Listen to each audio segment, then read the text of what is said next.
tentu saja ini sangat membanggakan. Ini yang perlu digarisbawahi. Kenapa? Generasi milenial ini adalah harapan kita ke depan dan potensinya sangat besar. Demikian juga ibu-ibu. Maka DPD PKS Kabupaten Lamongan harus betul-betul bisa mendekati generasi milenial dan juga ibu-ibu, karena mereka luar biasa sangat simpati kepada PKS. Allahu Akbar. Merdeka. Oleh karenanya tepat kalau kemudian tema kita dalam Rakerda ini sebenarnya tema nasional, mulai Rakernas, kemudian juga Rakerwil, demikian juga Rakerda seluruh Jawa Timur. Temanya adalah semangat transformasi dan kolaborasi. Artinya apa? Transformasi. PKS harus mampu merubah dirinya, beradaptasi dengan lingkungan yang terus berubah dan berkembang. Makanya mutlak digitalisasi ini sesuatu yang tidak boleh kita tinggalkan. Kita harus berupaya untuk mendekati, khususnya tadi potensi yang luar biasa, generasi milenial. Ini kalau perlu pengurus DPD sampai tingkat ranting dan bahkan juga anak-anak kita didorong untuk aktif di medsos, mulai IG, FB, bahkan TikTok, ya, dan seterusnya. Itu harus betul-betul dimanfaatkan untuk mendekati generasi milenial. Demikian juga para ibu, emak-emak, mereka potensinya luar biasa. Harus mampu ibu-ibu kita beradaptasi dengan mereka dan berkolaborasi tentu saja dalam rangka membesarkan PKS, khususnya PKS Kabupaten Lamongan. PKS Lamongan tahun 2024 merdeka. Bapak-bapak, ibu-ibu, saudara-saudara sekalian, tentu saja kita harus transformasi, berubah. Hanya saja ada sebuah kaidah dalam pesantren ini sangat terkenal, al-muhafazatu 'alal qadimis salih wal akhdhu bil jadidil aslah. Al-muhafazatu 'alal qadimis salih, kita boleh berubah, bahkan kita harus bertransformasi, tapi harus kita ingat, kita harus jaga nilai-nilai yang sudah baik dalam PKS ini sampai kapanpun. Terkait dengan ini ada 3 landasan yang harus senantiasa kita perhatikan. Yang pertama, kita harus ingat PKS adalah partai yang berasaskan Islam rahmatan lil alamin. Ada 2 kata di sini, rahmatan lil alamin.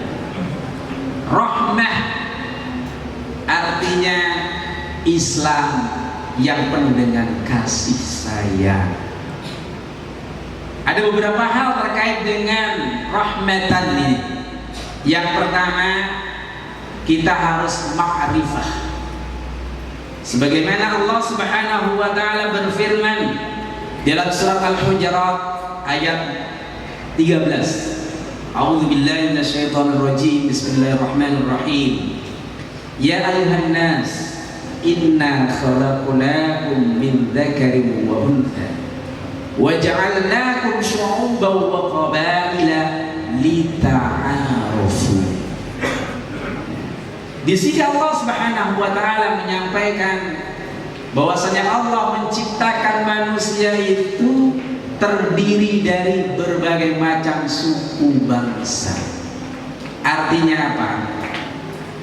Kemajemukan itu adalah sebuah niscaya. Oleh karenanya kita harus lita'arofu, kita harus mengenal, kita harus memahami, kita harus berupaya untuk memahami di sekitar kita, budaya kita, kebiasaan masyarakat kita. Tentu saja Kabupaten Lamongan beda dengan Kota Pasuruan di mana saya berasal, beda juga dengan Jember dan seterusnya. Makanya mutlak harus mau tidak mau pengurus dari DPD sampai ke tingkat ranting dan semua kader memahami betul bagaimana budaya masyarakat setempat, khususnya di Kabupaten Lamongan. Makanya sering-sering sowan ke Pak Bupati menanyakan bagaimana kondisi masyarakat Kabupaten Lamongan, supaya kita sekali lagi betul-betul memahami karakter, budaya, kebiasaan. Ini sangat penting. Kemudian yang kedua adalah rahmah, itu at-takrim, memuliakan. Allah Subhanahu wa taala menyampaikan dalam surat 16 ayat 65, walaqad karramna bani Adam, dan sungguh kami, kata Allah Subhanahu wa taala, telah kami muliakan anak keturunan Adam. Allah saja memuliakan manusia, apalagi kita harus memuliakan, apalagi kalau mereka beliau adalah tokoh di tengah-tengah masyarakat kita. Kita harus tawadhu, rendah hati, sering-sering sowan, silaturahim kepada tokoh masyarakat kita. Jangan sampai kemudian kita asing di daerah kita sendiri, sok sibuk keluar, tapi dengan tetangga kemudian kita tidak sapa, tidak senyum, saling sapa dan seterusnya. Sekali lagi kita harus berupaya untuk mengumumkan orang. Insya Allah kita kalau pandai mengorangkan manusia, mengorangkan siapapun, insya Allah mereka juga akan mengorangkan kita. Kalau kita memuliakan mereka, insya Allah mereka juga akan hormat kepada kita. Senyum, harus banyak belajar senyum. Ini harus sering-sering berada di depan cermin. Ya. Senyumnya harus imbang. Ya, 1 senti ke kanan dan ke kiri, jangan sampai kemudian miring gitu ya. Ini perlu belajar senyum. Kemudian berikutnya, kita ini partai rahmah, artinya apa? Mengedepankan dakwah. Pendekatan kita adalah dakwah. Dakwah itu artinya mengajak, bukan mengejek, merangkul, bukan memukul, penuh dengan kasih sayang, kelemah lembutan. Demikianlah Allah Subhanahu wa taala menyampaikan, bahkan mengingatkan kepada Rasulullah sallallahu alaihi wasallam dalam surat 3 ayat 195. Allah Subhanahu wa taala berfirman, "Fabima rahmatin minallahi linta lahum walau kunta faddan ghalidhal qalbi lan faddu min hawlik fa'fu anhum wastaghfir lahum wasyawirhum fil amr." Masya Allah, luar biasa detail. Allah Subhanahu wa taala mengingatkan kepada Rasulullah SAW, wahai Rasulullah Muhammad SAW, fabima rahmatin minallah, karena berkat rahmat kasih sayang Allah lah kalian itu, engkau ya Rasulullah, mulai mempunyai sifat lin, lemah lembut. Walau kunta faddan ghalidhal qalbi, jika engkau keras hati, tidak mau senyum, tidak mau menyapa, tidak mau memuliakan orang, tidak mau silaturahim, cuek dan seterusnya, bahkan kemudian berkata-kata kasar, angkuh, na'udzubillah min dzalik, maka mereka akan lari dari kalian. Demikian juga PKS, pengurus, kader, anggota PKS harus berupaya untuk lin, rahmat, rahmah, penuh dengan kasih sayang, lemah lembut, berupaya untuk mengorangkan. Kalaupun misalnya ada hal-hal yang perlu diperbaiki, kedepankanlah musyawarah, wasyawirhum fil amr.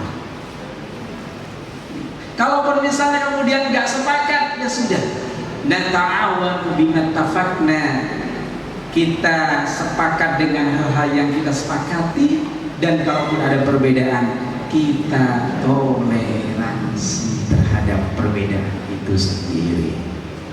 Inilah konsep Islam rahmatan lil alamin. Islam ahlus sunnah wal jamaah, wasatiyatul Islam, di tengah-tengah, tidak condong ke kanan, apalagi ke kanan sekali. Makanya di SP kemudian juga di SW sudah menetapkan bahwasannya kader kemudian juga pengurus PKS harus zero case.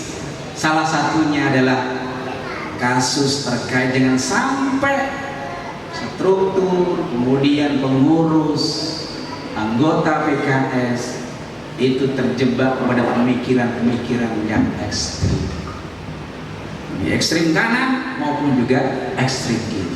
Kita adalah wasatiyatul Islam, di tengah-tengah, ahli sunnah wal jamaah. Itu rahmatan lil alamin. Kemudian berikutnya tadi rahmat, yang kedua lil alamin. Lil alamin artinya untuk semua semesta alam. Apa maksudnya? Yang pertama adalah linnas, untuk seluruh manusia, tanpa melihat agamanya, tanpa melihat sukunya, tanpa melihat latar belakangnya. Kita berusaha untuk mendekati mereka, kita berusaha untuk berkhidmah kepada mereka. Sayyidul qaum khadimuhum, pemimpin kaum itu adalah pelayan bagi mereka, tanpa melihat siapapun mereka, latar belakang mereka, apa agamanya, apa sukunya. Kita akan berkhidmat